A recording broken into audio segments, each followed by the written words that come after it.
Bonjour à tous et bienvenue dans cette émission un peu spéciale de tout de suite. Alors pourquoi un peu spéciale? Tout simplement parce que ça sera ni un hors-série, la suite de la 3D arrive bientôt, ni la suite justement des épisodes classiques comme la rétrospective sur Saw qu'on a débuté il y a quelques semaines. Mais vous inquiétez pas, tout ça, ça arrive. Eh bien je fais cette vidéo un peu spéciale pour vous remercier d'être aussi nombreux sur la chaîne. En effet, la semaine dernière on a dépassé le cap des 1000 abonnés et je vous en remercie énormément. Alors bien sûr, c'est rien du tout si on compare à d'autres youtubeurs comme Elliot Mini avec ses 3300 abonnés. Et c'est rien non plus comparé aux 97 000 abonnés par exemple de Dirty Biology. Comme je l'ai dit sur ma page Facebook, au début je comptais attirer 50 personnes, dont 30 de ma famille. Donc vous voir tous là commenter, partager ces vidéos, mettre des petits pouces bleus, ça me fait super chaud au cœur. Mais tout ça, ça aurait pas été possible sans la Vidéothèque d'Alexandrie. Et la Vidéothèque d'Alexandrie, qu'est-ce que c'est pour ceux qui connaissent pas?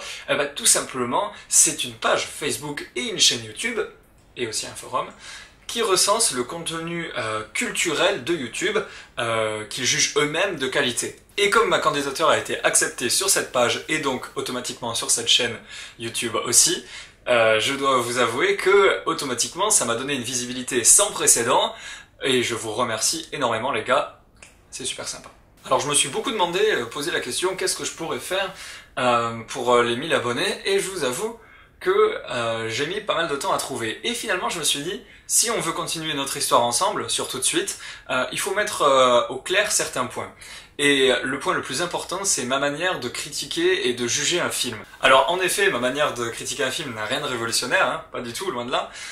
Mais en tout cas, elle s'étend au-delà de ce que le film peut nous montrer lors de son visionnage. Alors attention, je fais pas cette vidéo pour vous dire « oui, je critique mieux que vous, vous n'avez aucune expérience dans le cinéma, vous ne pouvez pas savoir ce que c'est, je pense que j'ai pas plus d'expérience que vous, c'est juste ma manière de critiquer les films, et elle va s'appliquer à mes prochaines vidéos, c'est pour ça que je vous l'expose ici. » Tout d'abord, il y a quelque chose de primordial, pour moi en tout cas, dans la critique de film, c'est, en gros, en deux phrases, c'est « ce n'est pas parce qu'un film me plaît qu'il est bon », ou alors à l'inverse, ce n'est pas parce qu'un film ne me plaît pas qu'il est mauvais. En gros, il faut savoir donner moins d'importance au subjectif, mes attentes personnelles par rapport au film par exemple, et en accorder un peu plus à l'objectif. Ce que le film nous offre, comment il le filme, l'application ou la non-application des règles élémentaires du cinéma par exemple. Je prends aussi en compte énormément ce que le film nous promet.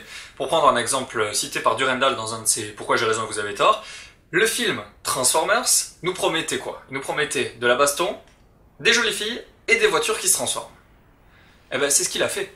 Il faut pas aller chercher quelque chose de plus métaphysique, etc. Il nous a fait ça avec brio. Et justement, c'est ce qui fait que le film n'est pas mauvais. Peut-être qu'il vous plaît pas. Et alors ça, il n'y a pas de souci avec ça. Mais le film n'est pas mauvais. Il est fidèle à ce qu'il nous avait promis. Donc son projet de A à Z est réussi. Faut pas s'attendre à du Christopher Nolan, quoi. Et justement, je prends aussi énormément en compte qui est le réalisateur du film. Parce qu'on va pas avoir les mêmes attentes d'un réalisateur de film de commande, ou d'un réalisateur comme, justement, Christopher Nolan, ou Michael Bay, ou Steven Spielberg, ou Alfred Hitchcock, etc., etc. Par exemple, Dark Shadow de Tim Burton. Dark Shadow, si on le prend comme une comédie toute simple, c'est honnête. On l'oubliera vite, mais c'est honnête. Par contre, si on se met dans la tête, ce qui est vrai, que c'est du Tim Burton, là, on a plus de mal à l'apprécier, forcément, parce qu'on connaît le potentiel du réalisateur. Autre chose d'important, c'est le contexte dans lequel le film va sortir. Pour prendre un exemple, Tron. Le premier, pas la suite. Tron, c'est un film, assez intéressant, un bon film de SF, rien de transcendant non plus. Par contre, si on se met dans la tête, ce qui est vrai, qu'à l'époque, aucun autre film n'avait utilisé d'image de synthèse, en tout cas à cette ampleur, le film prend une autre dimension. Et on en vient aux suites. Alors justement, les suites. Comment est-ce que je vais les juger? D'abord, pour juger une suite, il faut avoir vu l'original. Ça paraît bête, mais parfois les gens me disent, en parlant de Saw justement, « Ah, j'ai vu Saw 4, j'ai rien compris, c'est n'importe quoi. » C'est normal, t'as pas regardé les 3 premiers. Bon, bref. Imaginons qu'une suite sorte. Je vais d'abord regarder l'original. Et si l'original se suffit à lui-même, déjà je vais avoir quelques réserves. Mais bon, je vais regarder ensuite la suite. Ça fait beaucoup de suites dans la même phrase. Bref, je vais regarder cette suite. Et je vais essayer de capter quelles sont les astuces qu'elle va utiliser pour prolonger son concept. Et si le tout est encore bancal, je trouve que la suite n'est pas vraiment légitime. Mais ce n'est pas parce qu'une suite n'est pas légitime que le film ne peut pas être bon. Vous voyez, c'est un peu compliqué tout ça. Mais oui, c'est clair. Pour faire simple, pour critiquer un film, je prends sa promesse de départ, le contexte dans lequel il sort, où il est sorti, sa légitimité, si c'est une suite, un préquel, un reboot ou autre. Et enfin, je fais attention au scénario, à la mise en scène, aux effets spéciaux, et je vois si tout ça correspond à la promesse de départ. Et il faut que je vous fasse part d'une dernière astuce. Je pense qu'il faudrait regarder les films 2 fois. La première fois, juste en prenant son pied, en le regardant comme ça et en essayant de rien analyser. Juste en se laissant porter par le film. La deuxième fois, justement, on va le regarder en analysant, en appliquant sa propre méthode de critique, comme celle que je viens de vous exposer. Et vous allez voir que, d'un côté, peut-être que parfois vous allez adorer le film, au premier visionnage, et ensuite, quand vous faites ce travail d'analyse, vous allez vous étonner vous-même à vous dire, mais en fait, le film n'est pas aussi bien que je ne pensais. Mais ça ne vous empêche pas d'avoir aimé le film. C'est juste qu'il n'est pas aussi bon dans sa promesse, dans sa légitimité, dans sa manière de filmer son projet, que vous ne l'imaginiez. Donc voilà, c'était ma méthode. Et je suis certain que chacun d'entre vous a une méthode différente pour apprécier un film. Et justement, je l'encourage. C'est super. Je vous le répète. Ma manière de critiquer un film n'est ni supérieure, ni inférieure à la vôtre. Elle est juste peut-être différente.